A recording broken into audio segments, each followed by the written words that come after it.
நிறைய health benefits இருக்கக்கூடிய முருங்கைக்கீரை பொடி தான் இப்போ செய்ய போகிறோம்.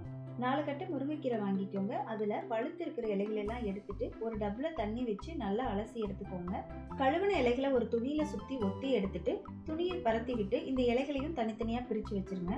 ஒரு நாள் கழித்து இந்த பெரிய குச்சியெல்லாம் கலந்து வந்துடும். அடுத்த நாளில் சின்ன சின்ன குச்சியெல்லாம் பிரிஞ்சு வந்துடும். இந்த குச்சிகளெல்லாம் பிரித்து எடுத்துட்டு இந்த இலைகளை ஒரு தட்டில் போட்டு காய வைங்க. டைரக்ட் சன்லைட்டில் வைக்கவே கூடாது.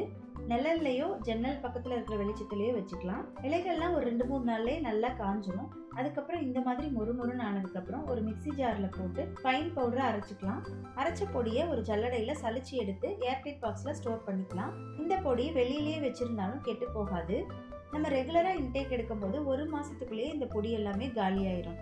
இந்த காஞ்ச இலைகளை உடனே அரைக்காம ஒரு பாக்ஸில் போட்டு வச்சு நம்ம தேவைப்படும் போதும் அரைச்சிக்கலாம். இந்த பொடியை நம்ம விருப்பத்துக்கு ஏற்ற மாதிரி மோர்லேயோ தோசை மாவுலையோ இல்லை சூடான சாதத்துலேயோ சேர்த்து இன்டேக்காக எடுத்துக்கலாம்.